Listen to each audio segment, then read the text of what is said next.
कूटनीति में, डिप्लोमेसी के अंदर कुछ चीजें कही नहीं जाती। भारत और चीन के रक्षा मंत्रियों की हुई थी और वो हुई थी रूस की जमीन पर। पावर हैं, बल्कि वो विवादों को सुलझाने वाला पावर भी हैं। वो रूस संभव है कि व्लादिमीर पुतिन के साथ उनकी उस मुलाकात के दौरान भी इस चीज को लेकर चर्चा हुई हो, ऐसा कोई शांति समझौता होता है। और आपको याद होगा ताशकंद का वो समझौता जो भारत और पाकिस्तान के बीच में हुआ था। देखिए, पुतिन का रोल है, सीधे तौर पर कोई रोल है अथवा नहीं है, ये कहना मुश्किल है, क्योंकि अभी तक रूस की तरफ से न तो इस तरीके का कोई दावा किया गया ना बयान दिया गया। लेकिन अगर हम इन कड़ियों को देखें, क्योंकि कूटनीति में, डिप्लोमेसी के अंदर कुछ चीजें कही नहीं जाती बल्कि देखी और पढ़ी जाती हैं बिटवीन द लाइंस। अगर आप देखें तो आप देखिए, अगर सिलसिलों में, तारीखों में अगर आपको बताऊं तो 15 जून जो है वो 2020 को टकराव हुआ था भारत और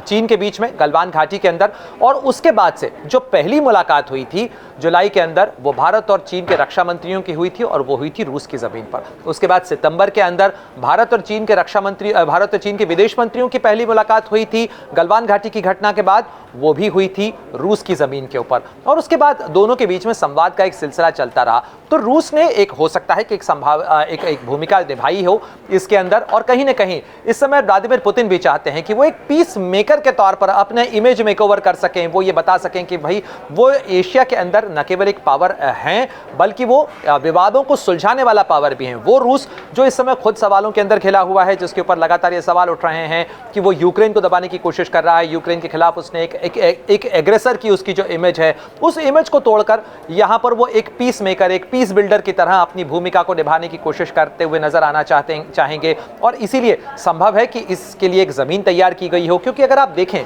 एक सिलसिला नजर आता है।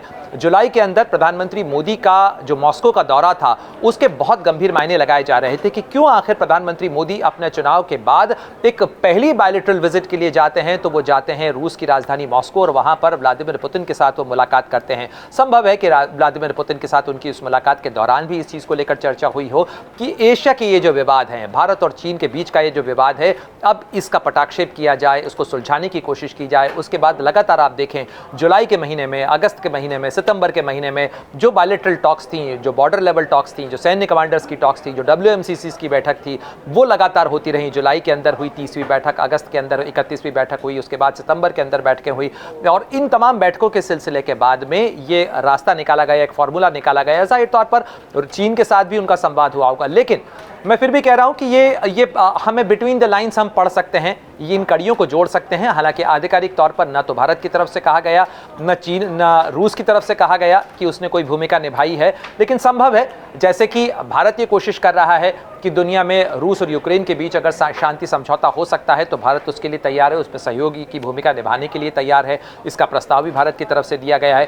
तो जाहिर तौर पर अगर ऐसा कोई शांति समझौता होता है, और आपको याद होगा ताशकंद का वो समझौता जो भारत और पाकिस्तान के बीच में हुआ था, उस समझौते की ज़मीन भी उस समय का सोवियत संघ, या कहें कि आज का जो रूस है, वही था।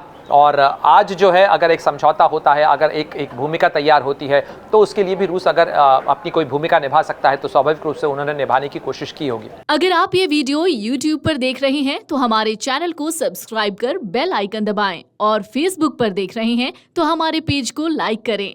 8 मिलियन प्लस सब्सक्राइबर, आपके इस भरोसे के लिए बहुत धन्यवाद। अगर आप ये वीडियो YouTube पर देख रहे हैं तो हमारे चैनल को सब्सक्राइब कर बेल आइकन दबाएं, और Facebook पर देख रहे हैं तो हमारे पेज को लाइक करें। 8 मिलियन प्लस सब्सक्राइबर, आपके इस भरोसे के लिए बहुत धन्यवाद।